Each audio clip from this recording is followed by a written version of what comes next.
계속해서 안 좋은 기사들은 쏟아질 거예요. 그런데 그 안 좋은 기사 중에서도 이런 거는 긍정의 시그널이야. 이제부터는 내가 조금 더 관심 있게 봐야겠는데 이제 내가 움직여야 될 땐가? 그런 시그널이 나오는 거 포인트를 말씀드리도록 하겠습니다.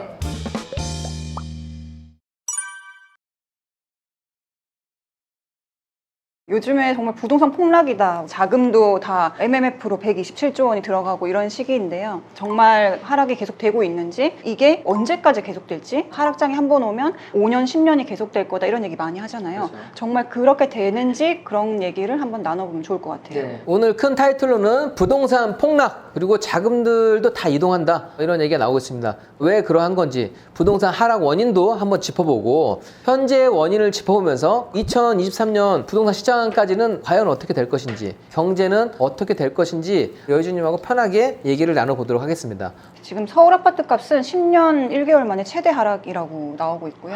금융위기 때 수준이다. 13년 만에 최대폭 하락. 매물은 28%나 늘어났다고 합니다. 저는 이제 금융위기라고 해서 사실 그때 엄청나게 공포감이 컸었거든요. 언론에서 지금보다 더 극성이 아니었나 싶어요. 특히 버블7이라고 해가지고 뭐 용인, 분당, 그땐 분당이 천당 아래 분당이라고 했었는데 사람들이 심리상으로 매물을 막 다 던지더라고요, 진짜로. 그런데 금융위기라는 큰 예방주사를 맞았기 때문에 지금은 사람들이 매물을 던지진 않아요. 그 2008년 서브프라임 모기지 사태가 없었다고 하면 매물을 많이 던졌을 건데 기다리니까 다시 가격이 회복되네? 더 기다리니까 가격이 오르네? 학습 효과라는 게 되게 크기 때문에 여러분들이 과거랑 좀 차이점 하나는 기억하시면 좋을 것 같습니다. 그래서 가격 회복 속도는 과거보다 더 빠른 속도로 회복은 될 거라고 생각을 해요. 회복 시점이 온다고 하면 내가 팔아서 현금 줘봤자 다시 가격이 오른 아파트를 사지 못한다는 학습 효과가 있기 때문에 지금은 매물이 엄청나게 쏟아지는 그런 상황이 발생되지는 않을 거다라는 거를 기억하시면 좋을 것 같습니다. 부동산이 하락하는 요인들도 여러 가지가 있을 텐데 어떤 것 때문에 하락했는지 좀 오늘 팩트 체크를 해보려고 해요. 네. 가장 큰 문제가 급격한 금리 인상입니다. 그래요? 그리고 뭐 코로나 때 이제 유동성이 많이 풀렸고 저금리가 계속 되었기 때문에 사실 이제 돈을 회수하는 것 때문에 금리 인상은 예견되어는 있었지만 네. 급격하게 인상이 됐어요. 어쨌든 그것 때문에 이번 연도 부동산 하락이 굉장히 타격이 컸다 이렇게 볼 수 있습니다. 이렇게 급격한 금리 인상이 된 배경에는 러시아 우크라이나 전쟁까지 진행되면서 많이 영향을 받았는데요. 그로 인해서 또 인플레이션도 가중됐던 것도 있었습니다. 지금 정부에서 또 규제를 완화하고 있긴 하지만 정말 풀어야 되는 규제들은 또 풀지 않았기 때문에 이런 것들이 지금 현재 하락 요인으로 작용하지 않나 이렇게 볼 수 있어요. 지금 부동산 하락은 매도인은 그대로인데 매수인들이 사라진 시장입니다. 매수인들이 불안해요. 왜냐하면 대출 조건을 풀어주고 조정지역 해제나 이런 부분을 해준다 하더라도 지금 매수세가 돌아서지 않았습니다. 네. 매수 심리에 가장 영향을 주는 요인이 뭐냐라고 크게 한번 추려봤는데 이 네 가지가 나온 겁니다. 지금 금리가 얼마나 올랐나 보면 거의 기준금리가 3%까지 올랐거든요. 빅스텝, 뭐 이런 자이언트 스텝 얘기도 나오고 킹달러 이런 얘기도 나옵니다. 킹달러라고 하는 건 달러 초강세 현상인데요. 네네. 이제 슈퍼달러다 이렇게 얘기하는데 이로 인해서 수입 물가도 많이 오르고 기준금리 때문에 대출 받는 분들이 체감하기에는 너무 크게 올랐다. 올해 초에 비해서 그렇게 볼 수 있어요. 그래서 영원히 무브가 일어나고 있죠. MMF에 일주일 새 127조 원이 유입됐다. 그리고 1억을 맡기면 지금 예금 5% 시대에 육박하고 있어요. 직원한테 한번 알아보라고 했어요. MMF, MMT에 하루 맡기면 얼마야? 그랬더니 하루 맡겨도 금리 2.5%래요. 그러면 우리가 저금리, 제로금리, 뭐 1% 금리 때는 그냥 보통 예금 통장하고 MMF, MMDA 여기랑 큰 차이가 없었거든요. 이동하는 게 귀찮아가지고 그냥 뒀던 자금들도 지금은 금리가 2.5%가 하루만 맡겨도 그렇게 주니까 다 이동하는 거죠. 그리고 지금 주식까지 이제 이런 사태 때문에 폭락하고 하다 보니까 네. 정기예금으로 다 들어오고 있는 거예요. 그래서 지금 정기예금 증감 추이를 봐도 올해 22년 4월에는 3.8조 원이었는데 지금 현재 32.5조 원까지 32조 원. 가계대출은 오히려 줄고 정기예금 올라갔어요. 이런 현상을 봤을 때 주식시장도 마찬가지예요. 이런 정기예금이 5%나 주기 때문에 안전하게 이쪽으로 가지 주식시장으로 단순히 옮겨가진 않거든요. 다 정기 예금으로 간 게 아니라 정기 예금은 지금 3조에서 32조로 됐어요. 그런데 MMF라고 하는 거는 언제든지 떠날 채비가 되어 있는 돈은 돈은 127조가 된다는 얘기입니다. 이 돈은 예금에 오래 머물러 있지 않고 또 어느 순간 다른 곳에 이익이 더 예상된다고 하면 금세 하루면 뺄 수 있거든요. 정기 예금 같은 경우에는 1년, 2년, 3년으로 묶어놨기 때문에 내가 3년 동안 절대 안 빼라고 마음먹은 사람들이 가는 거예요. 그러니까 그만큼 투자에는 관심 없는 돈이 될 수 있는데 127조 원은 언제든지 다른 투자처로 옮길 수 있는 그런 자금이라는 거를 보시면 좋겠습니다. 그렇죠. 이거 보면서도 정말 현금이 많구나. 예. 자금이 돈이 없는 게 아니구나 이런 생각도 그렇죠. 좀 많이 들었고요. 불안 요소가 사라진다고 하면 사무장님 말씀대로 다른 곳으로 언제든지 갈 수 있는 유동자금이 있다 이렇게 볼 수도 있을 것 같아요. 그러면 이렇게 지금 우리나라가 급격하게 이례적으로 금리 인상이 있었는데 왜 우리나라가 이렇게 금리 인상이 가파르게 되었느냐 한번 살펴볼 필요가 있을 것 같아요. 지금 미국 소비자 물가가 40년 만에 최대 상승을 했어요. 그래서 지금 7% 이제 이미 8%를 넘어섰거든요. 미국 소비자 물가가 82년 6월 이후에 가장 큰 폭으로 상승을 했고 물가 상승 요인으로는 코로나도 있었지만 주거비라든지 중고차, 식료품 이런 가격들이 많이 올랐는데 에너지 부족 사태도 되면서 소비자 물가가 올랐습니다. 미국 물가가 올랐는데 왜 그러면 우리나라 금리가 올랐냐 하면요. 미국 물가가 오르면서 미국이 금리 인상을 했습니다. 미국 물가를 잡기 위해서. 그리고 미국 금리가 인상되니까 달러가 강세가 되는 거예요. 달러 강세가 되다 보니까 원달러 환율이 폭등했죠. 지금 1,400원을 넘어섰거든요. 그러다 보니까 우리나라도 수입 물가가 올라가게 되고 수입 물가가 오르면 소비자 물가도 올라가게 되는 거죠. 그렇기 때문에 우리나라도 미국을 따라서 기준금리를 인상할 수밖에 없었던 거예요. 이 내면에는 사실 달러 강세가 상대적으로 다른 나라 통화를 절하하기 때문에 우리나라도 마찬가지고 환율 상승이 미국 입장에서는 본인들의 인플레이션을 다른 나라로 전가하는 효과가 있는 거예요. 그렇기 때문에 지금도 금리 인상을 계속 유지하고 있는 거죠. 이런 내막이 있기 때문에 우리나라가 금리를 인상할 수밖에 없었던 배경을 이해를 하시면 좋을 것 같아요. 미국 물가를 왜 봐야 되는지, 미국 물가가 얼마 잡히는지에 따라서 미국 금리도 이제 향방이 다 갈라질 거기 때문에 그런 얘기를 이해를 하시면 될 것 같습니다. 네, 지금 뉴스를 보더라도 미국에서 금리 인상을 하는 첫 번째 가장 큰 이유가 물가를 잡기 위함입니다. 내가 금리를 올릴 거니까 부동산 투자도 절대 하지 말고 기업들도 일부러 힘들게 해서 경기 침체를 시켜가지고 수요를 좀 억제하는 정책을 써서 금리 인상을 하고 있다고 합니다. 그래서 파월 의장도 물가가 잡히지 않으면 나는 금리 인상을 멈추지 않을 것이다 라고 지금 공언을 했어요. 그런데 자기들이 예상했던 것보다 더 급격하게 올려도 아직은 지금 잡히지 않은 상태니까 금리 인상 모드가 꺾이지 않은 거고,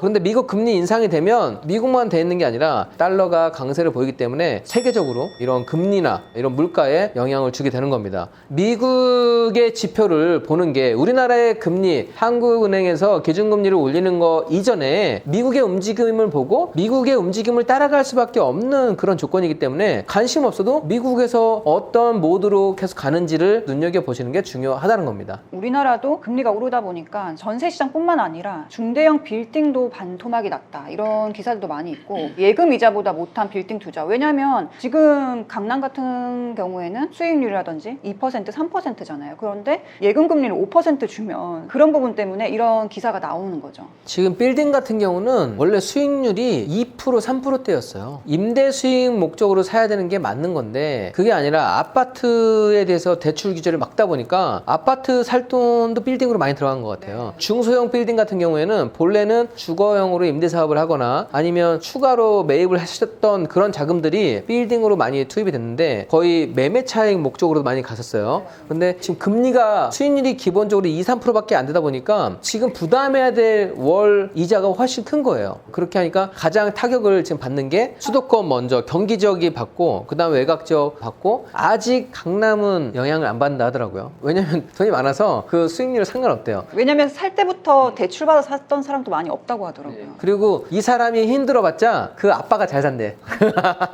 거기는 성벽이 상당히 두껍구나. 정말 돈 많은 사람들이 산 빌딩은 아니고 투자자가 들어갔던 곳은 지금 많이 휘청이고 힘든 상황입니다. 가장 먼저 타격을 받는 그런 부동산이 아닌가 생각을 합니다. 그러니까 빌딩 투자 하실 분들은 참고하세요. 지금은 타이밍이 아니고 가격이 좀 떨어지고 있다. 빌딩도 이렇게 영향을 받는데 그럼 아파트는 어떻게 지금 영향을 받았는지 한번 본격적으로 들어가 보도록 하겠습니다. 아파트 값도 계속 하락하고 있고 전주 대비해서 지금 서울 같은 경우도 0.22% 하락했고요. 1월이랑 비교했을 때도 잠깐 5, 6월에 반등을 했다가 다시 계속 하락을 하고 있습니다. 사실 금리가 좀 천천히 갔더라면 이렇게 급격하게 하락은 없었을 텐데 너무나 급격하게 이례적으로 반영이 되었기 때문에 아파트 가격뿐만 아니라 모든 걸 얼어붙게 만든 시장인 것 같아요. 언론에서 나오는 기사가 약간 좀 더 과장돼서 나오는 게 있어요. 어저께 제가 YTN에서 경매 낙찰가율이 5분의 1이래요. 그래서 뭐야 그럼 난 주스러 갔지. 갔더니 배당받지 못하는 선순위 임차인이 있는 건데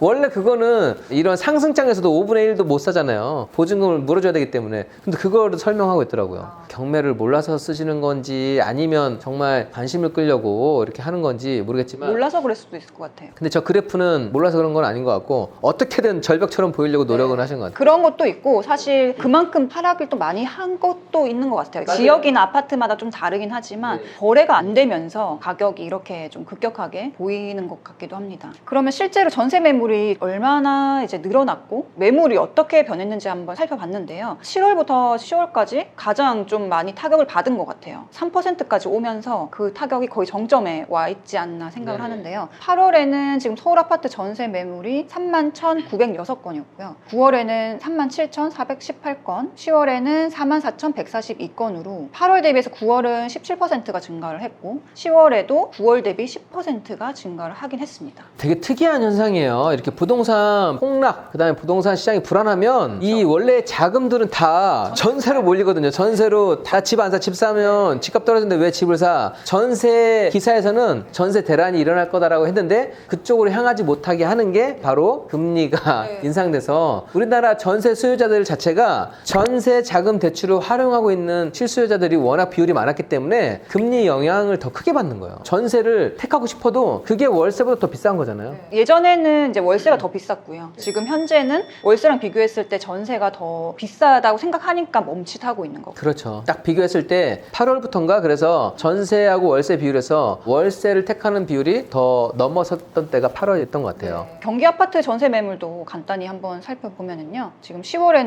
59,000건, 8월이 45,257건에서 9월에 58,835건이었는데 12%가 증가를 했었고 10월에는 59,793건이 돼서 18%가 증가를 했습니다. 서울과 마찬가지로 거의 18% 정도가 증가를 했다고 보시면 돼요. 지금 전세를 택하는 분들이 엄청나게 준 거예요. 내가 전세자금 대출을 받느니 차라리 그 대출을 안 받고 월세를 가겠다. 월세 이자가 저렴하니까. 아까 우리 회원분 올려줬지만 지금 전세자금 대출이 6%가 나왔습니다. 지금 금리가 더 오른다고 하니까 뭐 7%도 더 가겠죠. 그래서 전세자금 대출 비율이 원래 80에서 90% 정도 되지 않았나요? 그렇기 때문에 월세를 택하는 게 훨씬 본인들한테는 유리하기 때문에 전세 매물은 계속 쌓이고 시장이 또 더 혼란스러워진 거예요. 급전세도 안 나간다. 가을 이사철인데 2년 전보다 싼 전세가 속출하고 있고 월세 거래가 연 100만 건을 돌파했습니다. 그럼 금리가 전세 대출에 왜 영향이 있었냐 하면 전세 대출이 변동금리 비중이 94%인 거예요. 전세자금 대출이 고정금리가 아니라 변동금리. 고정금리도 있고 변동금리도 있는데 주택담보대출보다 94%면 뭐 거의 다 변동금리라고 봐도 되죠. 전세 하시는 분들은 조금이라도 이제 낮은 가격으로 바꾸기 위해서 변동금리를 더 많이 선택한다는 거예요. 그래서 그게 더 훨씬 더 좋았던 시기가 있었는데 갑자기 급격하게 이례적으로 바뀌면서 이런 사태는 너무 충격적인 거죠. 그렇죠.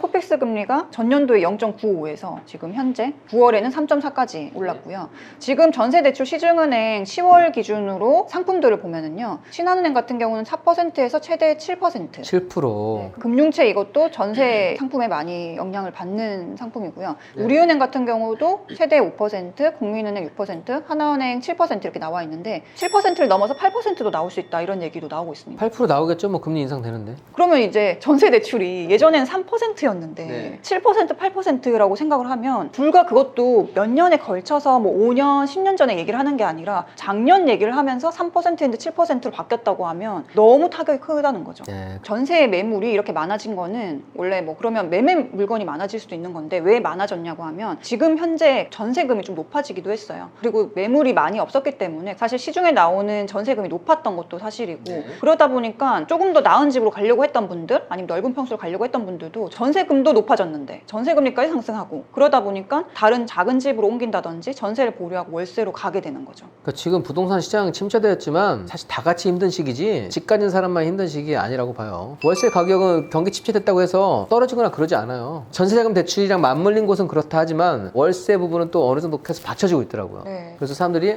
금리가 오르고 월세라도 떨어지면 좀 편하겠지라고 하겠지만 실제로 월세는 떨어지거나 그렇게 움직이진 않더라고요. 네. 근데 이렇게 계속 만약에 된다고 하면 월세 수요가 계속 증가해서 월세가 전세보다 더 싸다고 옮겨가게 되면 결국 또 월세도 오르게 되는 거예요. 월세 오르게 되죠. 네. 서울 아파트도 매매 건수도 계속 줄고 있고 매매 전년도 10월에 비교해서 2,195건이 서울 아파트가 매매가 됐었는데요. 이제 오른쪽 여기 보시면 지금 현재 85건으로. 야, 이거 10%도 안 되네요. 10%는 200건은 돼야 되는데 지금 거래 절벽, 거래 실종 이달 들어 한 건도 없다고 하면 저거는 팩트에서 적은 거니까 맞는 겁니다. 그리고 이렇게 되면서 뭐 인테리어 업체분부터 아니면 부동산 하시는 분들 지금 타격이 엄청나게 크다. 엄청나죠. 법무사, 뭐 부동산 중개업소는 다 문 닫아야 되잖아요, 지금. 그래서 정말 빙하기라는 얘기가 나올 정도로 건수도 거의 없는 상황이다 이렇게 보시면 될 것 같아요. 그러면 지금이 어떤 시기냐 봤을 때 미분양이 정말 많이 쌓이고 쌓이죠. 금융위기가 왔느냐 이런 것도 체크를 해봐야 되잖아요. 지금 현재 미분양은 거의 포항, 대구 이런 얘기들이 많이 나오고 있어요.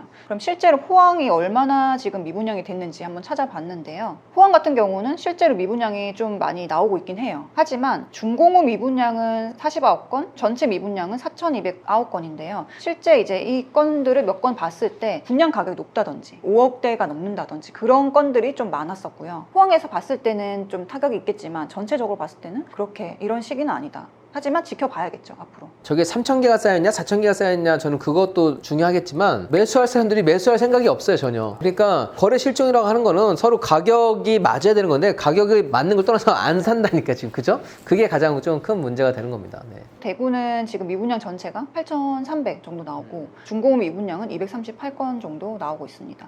가장 지금 대구가 미분양으로 좀 힘든 시기를 보내고 있는 것 같습니다. 실현이 시작됐다고 할까요? 예, 이게 부동산 경기가 침체되면 기존의 매매도 안 되고 뭐 전세도 안 나고 하지만 신축 지은 것도 쳐다보지도 않는 거예요. 그래서 미분양은 원래 경기 침체, 부동산 하락 시장에 가장 먼저 나타나는 현상입니다. 이게 매수 심리가 가장 먼저 반응하는 곳이 가장 신축이어서 비싼 곳이기 때문에 이런 또 투자 심리에 좀 중요한 지표가 되는 것 같아요. 근데 이제 전국적으로 봤을 때도 여러분들 체크를 해 보셔야 되는데 미분양 전국 3만 원 수준인데 몇천 호 이상이 포항과 대구에 좀 집중이 되어 있는 상태고요. 또 지금 현재 미분양이라고 하면 수도권 같은 경우도 미분양 나는 경우는 가격이 너무 차이 나는 경우 그런 경우 말고는 수도권 같은 경우는 크게 많지는 않습니다. 네. 그리고 이제 미분양 추이를 보면은 최근보다는 좀 오르긴 했지만 예전에 비해서는 그래도 낮은 수치이고요. 또 여기 보시면 2008년 12월 미분양 자료인데 여기 보면 경기도, 대구, 경남, 경북 이렇게 골고루 지금 미분양이 나고 있었잖아요.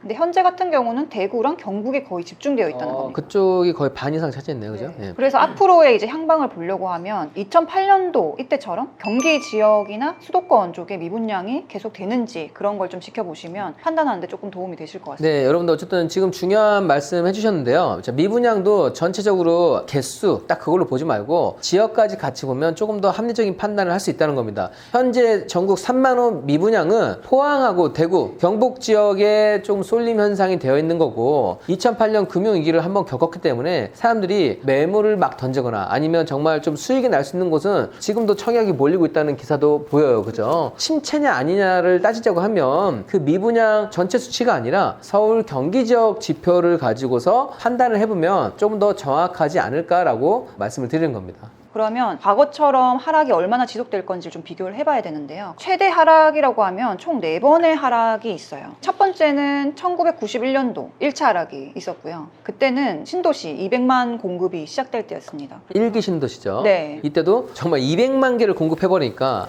바로 가격은 정말 큰 하락 오는 시점이었습니다. 그리고 외환위기 때인 1998년도 가장 많이 하락을 했었고요. 이때는 14% 하락을 했었습니다. IMF 97년에 시작해서 98년 14포인트 하락한 시기였습니다. 그리고 이제 중간에 하락했던 시기가 2008년도 시기가 있었고 그 다음에 2012년도 하락이 있었고요. 그리고 이번에 또 하락이 나온 거죠. 하나하나 살펴보면은 1차 하락 때는 1기 신도시 공급이 있어서 5년간 하락을 했습니다. 이제 외환위기 때는 1년 1년간 하락을 하다가 금리 인하라든지 대출 확대, 규제 완화로 급반등을 했어요. 1년간만 하락을 했다 보시면 되고, 이번 사태 때는 그때는 7개월간 하락을 하고 다시 반등을 했고요. 2012년도 2기 신도시가 나왔을 때는 4년간 하락했던 거죠. 이렇게 길게 하락을 하는 배경에는 공급이 있었다. 지금 여러분들 1번 보면 1번 5년간 하락, 그 다음에 3번에도 4년간 하락인데 공급에는 장사가 없다는 겁니다. 어떤 지역을 볼 때도 항상 공급 수요를 보라고 하는 게 저런 부분 때문에 말씀드린 거고, 그에 반해서 지금 외환위기, 항상 뭐 97년 IMF 너 겪어봤냐 얘기했지만 그 1년간의 고통이었는데 그거를 지금 얘기하고 있는 거예요. 그죠? 그리고 지금 2008년 금융위기도 겨우 7개월 하락한 거예요. 외부 이벤트는 그만큼 회복 속도는 공급에 비해서는 빠른 편이다. 그런 고통이 지속되지는 않는다. 그런데 공급과 수요에서는 수요가 다 만들어져야 되니까 그 기간은 상당히 오래 걸린다는 거를 아시면 좋을 것 같습니다. 네. 지난 과거 하락 시기랑 비교했을 때 지금의 하락이랑 동일하냐 봤을 때는 동일하지 않다고 볼 수 있을 것 같아요. 네네. 네. 하락이 오고 나서 어떻게 됐는지도 한번 살펴보시면 앞으로의 예상도 할 수 있지 않을까 생각을 하고요. 지금은 아직 그렇게 예전에 비해서는 엄청난 또 하락이라고 볼 수는 없죠. 그렇죠. 사실 원래 부동산이 찔끔찔끔 떨어졌다가 확 오르잖아요. 그래프만 보더라도 과거랑 비교했을 때 아직은 시장에서 느낄 정도로 엄청나게 많이 좀 매물들이 저렴해지거나 그러진 않은 것 같아요. 하락의 시기에서 또 정말 중요한 게 있어요. 이게 세계 각국에서도 모든 똑같은 외부 조건이 주어진다고 하지만 어떤 곳은 좀 빨리 탈출하고 어떤 곳은 더 긴 시간을 헤매고 그래요. 그런데 2008년 금융위기는 그 위기가 짧았다고 하는 것보다 사실 우리나라가 방어를 잘했어요. 그때 저는 경제 상황에 대해서는 늘 모니터링 하고 있는데 또 어떻게 국가가 정책을 잘 펼치느냐에 따라서 그 위기를 빨리빨리 극복해낼 수 있는 겁니다. IMF도 사실은 저희가 극복을 잘한 거잖아요. IMF 충격이 작은 게 아니라 누가 어떤 방식으로 해서 극복하느냐가 중요한 건데, 그래서 이번에도 현재 계속 외부에 안 좋은 상황이 나오더라도 국가에서 정책을 어떻게 펼치느냐에 따라서 불황의 늪이 깊어질 수도 있고 빨리 탈출할 수도 있고 그렇게 되는 겁니다. 그리고 지금 같은 시기에 만약에 공급이 이전처럼 예정되어 있었다고 하면 아마 더 큰 타격이 입었을 텐데 그렇죠. 또 그런 시기는 아니다. 이렇게 네네. 좀 정리를 하고 싶습니다. 그러면 이제 부동산 하락과 경기 침체 요인에 대해서 1년 후에는 과연 어떻게 변할지. 이거 되게 중요한 포인트예요, 여러분. 내년도 시장을 전망을 할 때 부동산이 단순히 오르겠느냐 내리겠느냐가 아니라 현재 이 침체의 가장 큰 요인이 되고 있는 그 네 가지가 1년 후에도 과연 유지되고 있는 건지, 그 요인들이 1년 후에는 과연 어떤 포지셔닝 될 건지를 한번 상상해보면 조금 더 괜찮은 판단을 할 수 있지 않을까 생각을 해봤습니다. 첫 번째, 급격한 금리 인상. 지금 이미 미국에서 물가를 잡겠다고 금리를 올렸지만 미국은 세계의 리더잖아요. 혼자 이렇게 왕따 나라가 아니거든요. 세계 경제를 주도하고 있는 곳이기 때문에 지난번에 유엔에서도 미국 너네 금리 그만 올려, 너네만 살겠다고 너무하는 거 아니야? 이미 지금 견제가 들어왔어요. 계속해서 이 모드를 독단적으로 올리기는 어려울 겁니다. 왜냐하면 올려서 물가는 잡겠지만 오히려 손실이 커지는 그 시기가 온다고 봐요. 올해 연말까지 올리고 내년 상반기까지는 지금 올리겠다고 계속 엄포를 놨습니다. 그런데 여기에서는 그렇게 얘기를 했지만 주변 국가에서 점점 더 볼멘 소리, 불만의 소리, 힘듦이 나오고 있기 때문에 미국이 내년도 그냥 12월 달까지 계속 금리를 인상할 것이다 라고 저는 안 될 것 같아요. 어느 순간에는 동결이 돼야 되고 내년도 계속 올린다? 그거는 있을 수 없는 일이라고 생각합니다. 금리 인상 모드가 내년에는 바뀌지 않을까 예상을 하고 있어요. 근데 그럴 수밖에 없는 게 금리 인상을 하게 되면 이제 그냥 쉽게 얘기했을 때 우리가 300만 원을 월급을 받아요.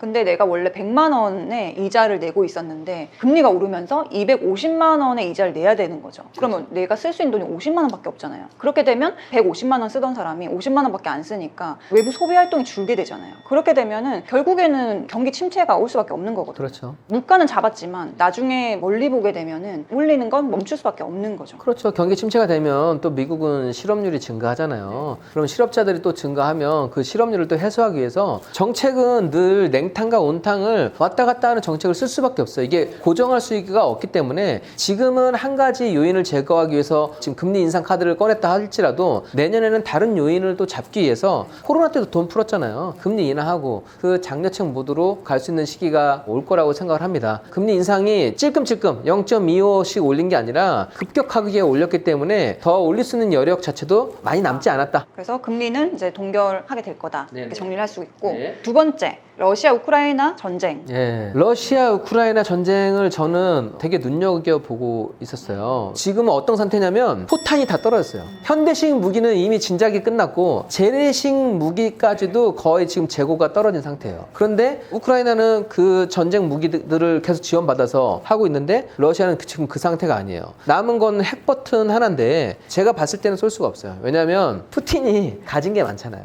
재산도 많고 처자식도 많고 돈이 엄청나게 많은데 자기가 지금 여기에서 작은 부분을 얻으려고 했지만 그 하나로 인해서는 잃을 게 되게 많기 때문에 거기까지는 안 가고 오히려 지금 러시아에서는 계속해서 다른 나라를 통해서 중재를 해달라고 해요. 휴전을 원한다. 왜냐면 지금 명분도 없는 거야. 자기들이 쳐들어갔는데 완전히 패전이 된 거예요. 러시아가 전쟁을 더 하기가 어려운 상황이에요. 중국하고 인도, 우방국도 돌아섰어요. 북한밖에 없고 이란이 좀 깔짝깔짝 하고 있는데 이란이 한 게 지금 들키면서 아마 세계 각국에서 또 이란 견제가 들어간다고 하면 지금 러시아 거의 고립작전이 되고 러시아의 군사 무기가 지금 거의 바닥났기 때문에 전쟁하고 싶어도 내년에 포탄이 없어. 총알이 없어. 군사도 다 지금 전사해가지고 훈련 안 된 사람들 끌어내고 있잖아요. 이미 이거는 정리가 되지 않았나. 그러니까 내년에도 전쟁이 진행될 수가 없는 상황이어서 내년에는 종식까지는 갈 것 같아요. 네. 세 번째 이제 인플레이션도 금리 인상으로 물가를 잡고 있기 때문에 어느 정도 좀 가면 물가도 잡힐 거예요. 그렇죠. 금리 인상을 급격하게 하면 물가가 안 잡히면 안 되죠. 인플레이션도 내년 정도 가면 계속해서 물가가 오를 수는 없고 경기 침체가 지금 같이 정책을 쓰고 있기 때문에 인플레이션도 잡힐 수밖에 없지 않나 생각을 합니다. 그래서 이제 정부 정책 마지막으로.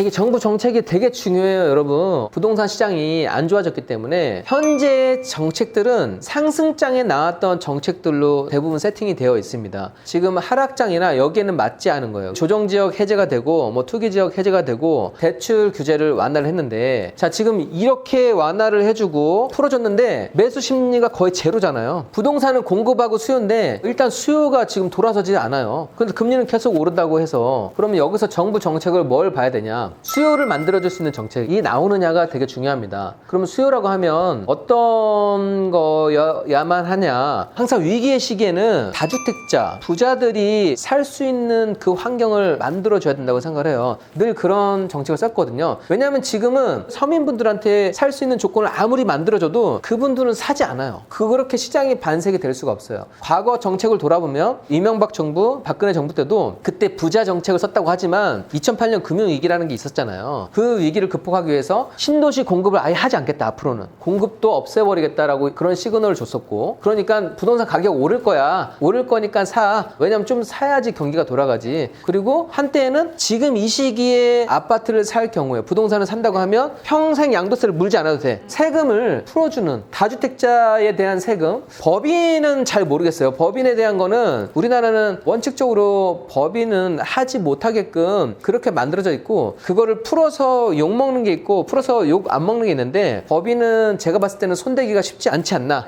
아니면 가장 마지막에 손대지 않나. 법인을 손대지 않고도 다주택자에 대한 세금을 풀어줄 수밖에 없어요. 이거는 세무 부분이 나와야 되거든요. 집을 하나 더 사더라도 양도세를 중과하지 않고 취득세도 중과하지 않고 그런 정책이 나와서 현금 여유가 있는 분들께서 집을 살 수 있는 그런 정책이 나와야지만이 부동산 시장이 반전될 거라고 생각합니다. 과거의 정책을 한번 보면 과거에 나왔던 정책들이 또 나올 가능성이 높아요. 문재인 정부가 노무현 정부의 정책을 갖다 쓴 것처럼 어떻게 하면 이런 시장을 극복할 수 있을까는 과거의 정책들을 베이스로 해서 또 하나씩 꺼낼 거기 때문에 그런 시그널을 본다고 하면 점점 수요가 들어와서 시장 하락을 막고 점점 수요가 발생하는구나 그렇게 볼 수 있을 거라고 봅니다. 그래서 서민들이나 전세입자나 이런 분들을 위한 정책이 아니라 실질적으로 부동산을 살 수 있는 사람들을 위한 정책. 미분양 주택을 사면 뭔가를 혜택을 주고 다주택자에도 뭔가 혜택을 주는 그런 정책이 나오는 시점을 좀 눈여겨보시면 좋을 것 같습니다. 공급이 지금 예정되어 있는 게 아니기 때문에 공급할 수 있는 뭐 임대사업자라든지 그런 거는 또 계속 풀어주려고 하지 않을까. 맞아요. 임대사업자에 대한 혜택도 줄 수 있고 계속해서 수요를 만들어주는 정책이 나올 겁니다. 근데 이번에 조정대상 지역 해제를 풀었잖아요. 네. 그랬는데도 이런 시기이기 때문에 사실 영향이 별로 없었고 조정대상에는 콧방귀도 안 꼈죠. 금리 인상을 앞두고 있었기 때문에 또 풀어준 것도 있지 않나 이런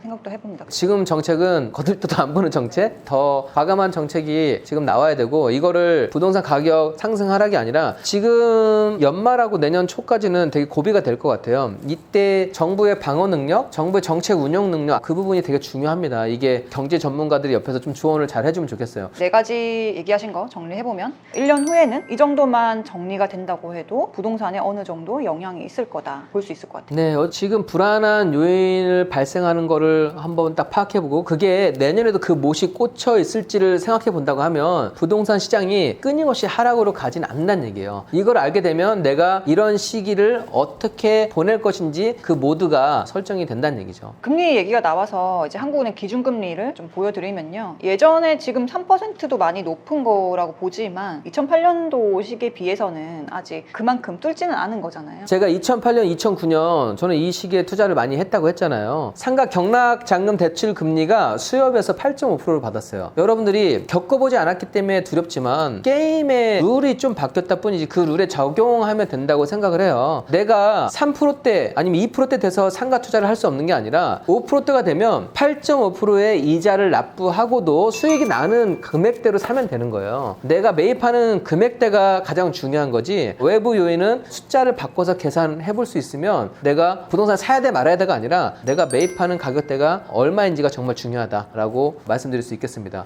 그러면 금리 인상이 언제까지 될 건지 또 네. 팩트로 말씀을 드려야 되잖아요. 네. 지금 12월에도 0.75% 금리 인상을 한다 이런 얘기도 나오고 있긴 한데요. 미국은 4.5%까지 이제 전망을 하고 있고 우리나라는 3%를 넘어서 지금 3.5% 얘기 나오고 높으면 4%까지도 나온다 이런 얘기를 하고 있어요. 지금 현재 기준에서는 고점이 어느 정도인지 봤을 때 한 1% 정도 남았다. 그러면 이제 우리나라도 인상할지를 봐야 되는데 연준은 4.4 제시를 했는데 우리나라는 3.5를 얘기를 했다. 이거에 대해서 이창용 총재가 이제 답변한 것을 보면은요. 미국은 물가 상승률이 8%인데 지금 우리나라는 5%이다. 그렇기 때문에 하는 통화 정책이 독립적일 수는 없지만 기계적으로 따라가는 건 아니라고 이렇게 설명을 했습니다.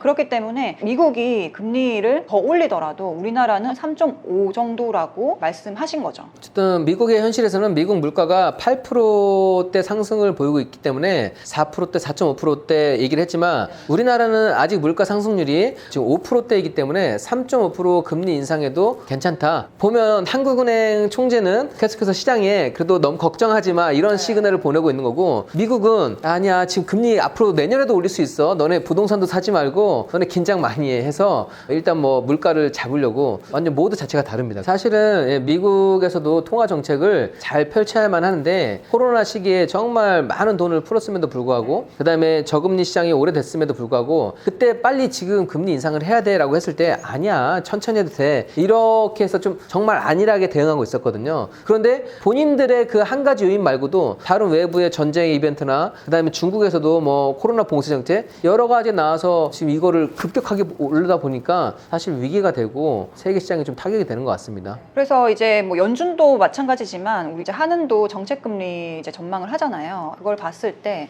2020년 6월 전망이랑 10월 달 전망을 보면은요. 2023년도에 올릴 수밖에 없는 거는 확정적이에요. 2022년 6월에도 마찬가지고 지금도 마찬가지고 고점을 찍고 나면 이후부터는 인하하는 정책이 될 거다. 23년 하반기 이후부터는 나오지 않을까 싶습니다. 어쨌든 지금 저희가 데이터를 봤을 때는 2023년 하반기부터는 금리 인하로 예상하는 그런 정책을 펼칠 거다라고 지금 나와 있습니다. 큰 흐름에서 저게 100% 데이터 맞진 않겠지만 정책이라고 하는 건 사람이 정하는 거잖아요. 뭐 이번에 영국도 마찬가지지만 큰 부분에서는 또 바뀌진 않을 거예요. 작은 기간의 차이는 있겠지만 2023년도에 어쨌든 금리 인상 모드가 유지가 되고 그래도 연말에서는 동결 내지는 꺾이는 상황으로 갈 거다라고 지표는 나와 있습니다. 네. 물론 미국이나 이제 대외 변수에 따라서 바뀔 수는 있겠지만 지금 그렇게 다른 요인이 없다고 한다고 하면 전쟁까지 터진 상황에서 좋아질 일만 남았기 때문에 어느 정도 믿을 수 있지 않나 또 이렇게 갔으면 좋겠다는 바람이기도 합니다. 여러분들이 그냥 단순히 계속해서 안 좋은 기사들은 쏟아질 거예요. 그런데 그 안 좋은 기사 중에서도 아 이런 거는 긍정의 시그널이야. 아 이제부터는 내가 조금 더 관심 있게 봐야겠는데 아 이제 내가 움직여야 될 땐가 그런 시그널이 나오는 거 포인트를 말씀드리도록 하겠습니다. 부동산 반전의 시그널은 금리가 가장 중요하겠죠. 네, 금리 포인트 꼭 보세요. 금리가 인상 모드로 가는지 동결하는지. 일단은 동결하고 이제 체력이 많이 회복된 상태, 시장이 진정된 상태니까 금리 인하 인하가 아니라 금리 동결부터 보시면 좋을 것 같습니다. 두 번째는 이제 전세가 상승입니다. 아까 금리 때문에 전세 대출에 영향을 너무 받았기 때문에 전세가 급격하게 서울 같은 경우는 5천만에서 1억 정도 하락한 경우도 많고 네. 그로 인해서 매매가 하락도 일어났잖아요. 네. 근데 이제 금리가 동결이 되게 되면 전세 자금 대출에도 영향을 주기 때문에 전세 가격이 다시 상승하는 타이밍이 올 거고요. 네. 그렇게 됐을 때 전세 매물도 또 빠르게 소진이 될 겁니다. 네. 그런 타이밍을 한번 좀 지켜보시면 좋을 것 같고요. 네, 여러분들이 금리가 동결되면 어쨌든 다시 월세로 갔던 수요자분들이 전세를 택하고 동결돼서 이제 인하가 된다고 하면 변동금리가 94%라고 하니까 그러면 이제 전세자금 대출을 받는 게 훨씬 괜찮을 거다. 네. 즉 전세에 대한 수요가 몰리면서 전세 가격이 상승하고 우리 부동산 가격에서 항상 시그널은 임대 가격이 상승한 다음에 부동산 또 매매에 영향을 주니까 전세가 상승 포인트, 전세 수요가 몰리는지 그 부분을 눈여겨보시면 좋겠습니다. 그리고 마지막으로 정부 규제 완화 네. 이 포인트도 잡아서 정말 또 시장에 영향을 줄 수 있는 규제가 나오는지 네. 한번 보시면 좋은 타이밍을 잡을 수 있을 것 같습니다. 금리 동결, 전세가 상승 이것도 중요하지만 또 정부가 규제를 확 풀어서 또 하나의 수요를 만들어줄 수 있는 정책이 펼쳐진다고 하면 그때는 또 급매물들, 초급매물들이 하나씩 소진되면서 부동산 시장이 좀 안정화되기 시작할 수 있다는 겁니다. 이거는 감이 아니라 항상 역사는 반복돼요. 저희가 지금 80년 그래프부터 보여드렸는데 이런 위기 상황은 늘 극복하라고 있는 거예요. 이거를 맞이하라고 있는 게 아니라 시장을 바라보는 그런 자세가 정말 중요합니다. 지금 아마 부동산 하락기여서 큰 타격을 입으신 분도 있을 거고 되게 충격이 있으실 텐데요. 일반적인 부동산 하락기가 아니라 현재 부동산 하락기 대응 요령입니다. 지금 요즘에 너무 하락 얘기밖에 없고 유튜브도 그렇고 기사도 그렇고 하락 얘기밖에 없으니까 정말 이제는 부동산 하면 안 되겠다 이렇게 해서 떠나는 분들이 너무 많거든요. 그런 분들한테 해주고 싶은 얘기입니다. 첫 번째는 금리 동결 또 인하 시기까지 견뎌야 한다. 지금 너무 힘든 분이 있다고 하면 견딜 수 있는 자금을 마련할 수 있도록 좀 대비를 해서 내년까지는 좀 견뎠으면 좋겠고요. 두 번째는 미분양이더라도 경기도 미분양과 수도권 미분양 현황 이런 걸 좀 같이 보시면 정말 하락기가 시작된 건지 아닌지 좀 팩트 체크를 할 수 있을 거라고 봅니다. 또 마지막으로는 지금 많이 하락한 부분도 있고 개별 아파트마다 다르지만 이전 5년 전 가격으로 돌아온 것도 많거든요. 그렇기 때문에 자금 상황에 맞게 아파트 매수를 고려를 하면서 금매나 경매도 같이 보고 여러분들이 살 수 있는 자금 대비를 하면 좋겠다는 생각이 들고요. 중요한 거는 지금 이렇게 얘기했다고 해서 내일 당장 가서 아파트를 사거나 이렇게 하지 않으셔도 돼요. 그리고 할 수가 없어요. 왜냐면 아파트 하나를 사는 것도 아파트도 찾아야 되고 임장도 가야 되고 내부도 봐야 되고 조사할 것도 많기 때문에 또 내 대출이라든지 자금 계획도 세워야 되기 때문에 최소 6개월간은 공부를 해야 된다고 보고 또 부동산 시장을 보면서 그 속에서 준비를 한다고 하면 정말 지금부터 내년까지 또 한 번의 좋은 타이밍을 맞이할 수도 있겠다 이런 생각을 합니다. 여러분들 오늘 긍정의 부분을 말씀드렸다고 하지만 내일 당장 움직이라고 말씀드린 건 아니고 금리 인상은 내년까지도 예견되어 있다고 말씀드렸습니다. 내년 연말 전까지는 그런 불안하게 했던 요소들은 거의 대부분 해소될 거로 예상하고 있기 때문에 여러분들이 이런 시기에는 오히려 좀 공부를 완성하고 내가 1주택자인 경우에는 내 집값이 오르고 내리고 크게 상관없잖아요. 그 집에 살면서 사이버머니인데 그런데 상승장에서는 원하는 지역에 원하는 매물을 찾을 수가 없어요. 무주택자인 경우에는 이런 시기를 좀 적극적으로 긍정적으로 보는 시기였으면 좋겠어요. 공부를 좀 완성하면 내가 두려움을 많이 없앨 수 있어요. 오늘도 이런 내용 들어보면 여러분들 두려움이 좀 사라지지 않나요? 내가 내년까지는 어떻게 하면 되겠는데 라고 해서 오히려 희망적으로 살아갈 수 있는데 이런 송사무장 쇼를 보지 않고 그냥 뉴스만 보는 분들은 야 지금 사면 큰일 나. 야 지금 안 된대. 금리 또 오른대. 이거를 정확하게 좀 체크를 해보지 않기 때문에 두려워하고 피하면서 오히려 이 기회가 될 수 있는 시기를 그냥 또 흘려보낼 수가 있는 겁니다. 아까도 유동자금이 굉장히 많잖아요. 그런 시그널을 보고 오히려 부자들이 더 좋은 자산을 빠르게 가져가고 뒤늦게 항상 들어가잖아요. 일반인들은. 이제 그렇지 않았으면 좋겠다. 이렇게. 위기를 어떻게 대하느냐에 따라서 더 부를 쌓을 수 있고 아니면 그냥 내 부가 잃지 않더라도 그게 다른 사람이 더 돈을 벌기 때문에 부익부 빈익빈이라는 얘기가 나오는 거예요. 그런데 돈으로 돈을 버는 게 아니고 내 생각, 내 마음가짐으로 항상 기회를 맞이하고 수익을 내는 겁니다. 마지막으로 제가 처음에 이해가 안 됐던 말이 하나 있었어요. 무릎에서 사서 어깨에서 팔아라. 이해가 안 되더라고요. 공부를 많이 하면 나는 그래도 바닥을 맞출 수가 있는데 최고점도 맞출 수 있을 것 같은데 왜 대체 무릎에서 사서 어깨에서 팔라고 했을까? 투자를 해보니까 깨닫게 되더라고요. 지금 하락장이 됐지만 내가 바닥을 맞추려고 하지 말란 얘기예요. 내가 언제가 최저점이 될 것인지 그거보다는 하락 모드에서는 오히려 사고 기다릴 수 있는 시간, 이 시기에서는 원래 내가 바닥이 언제인지 맞춰서 하는 것보다 내가 원하는 타겟팅이 돼서 정말 저렴한 가격이 됐다고 하면 그때 사면 되는 거고, 그 다음에 기다리는 거예요. 시장이 회복될 때까지. 언제? 아까 2023년에도 하나씩 해소가 되잖아요. 불안전한 요소들이 해소될 때까지 기다리는 거고, 그리고 또 이게 너무 꼭대기까지 끊임없이 상승한다는 얘기를, 그런 믿음을 없애라는 겁니다. 이 정도 내가 원래 샀을 때 기대 수익을 얻었다고 하면 그 정도에서는 또 매도를 하는 게 가장 손실을 보지 않고 수익을 낼 수 있는 부분인 것 같아요. 저것만 지키더라도 계속해서 괜찮은 수익을 낼 수 있는 그런 투자자로 될 수 있는 겁니다.